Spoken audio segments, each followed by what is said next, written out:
జూబ్లీహిల్స్లో ఒక అనుకోని పరిస్థితులు ఎలక్షన్ రావడం జరిగింది. ఏదేమైనా ఈ ఎలక్షను మేమైతే అవినీతికి అభివృద్ధికి మధ్య జరుగుతున్న ఒక ఫైట్గా మేము భావిస్తూ ఉన్నాం. గడిచిన 10 ఏళ్ళు టీఆర్ఎస్ ప్రభుత్వం మరి రాష్ట్రాన్ని ఎంత దోషిందనేది అందరికీ తెలిసిన విషయమే.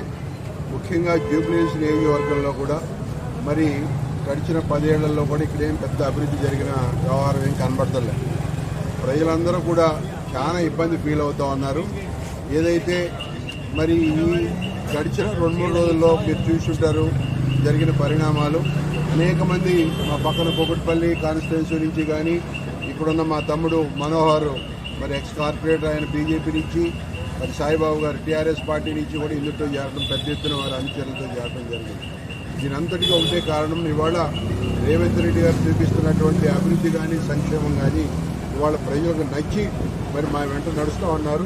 రాబోయే రోజుల్లో కూడా మరి వాళ్ళు ఇక్కడ నవీన్ అయితే ఏ క్యాండిడేట్ ఉన్నాడో మరి చక్కటి విద్యావంతుడు, వివేకవంతుడు, అతన్ని మరి అందరూ కూడా హక్కుని చేర్చుకునే వాళ్ళ మరి అందరూ మేము ఎక్కడికి వెళ్ళినా కూడా ఏ ఇంటికి వెళ్ళినా కూడా అందరూ కూడా బ్రహ్మాండంగా బ్రహ్మరథం పడతా ఉన్న పరిస్థితి మాకు కనబడతా ఉంది. డెఫినెట్గా మేమైతే 50,000 పై మెజార్టీతో ఇక్కడ గెలుస్తామని మేము ఆలోచనలో ఉన్నాం. అంతేకాదు ముఖ్యంగా మన మహిళా పనులు కూడా ఇవాళ ఏదైతే మేము ఎలక్షన్ ముందు ఇచ్చిన 6 గ్యారెంటీలు ఉన్నాయో ఆల్మోస్ట్ 1-2 తప్పితే అన్ని గ్యారెంటీలు కూడా మేము అమలు చేయడం జరిగింది. దానికి కూడా ఇవాళ రాష్ట్రంలో ఉన్న మహిళలు మరి ముఖ్యంగా ఈ జూబ్లీహిల్స్ నియోజకవర్గం ఉన్న మహిళలందరూ కూడా ఇవాళ కాంగ్రెస్ పార్టీకి చేతునిస్తున్నారు.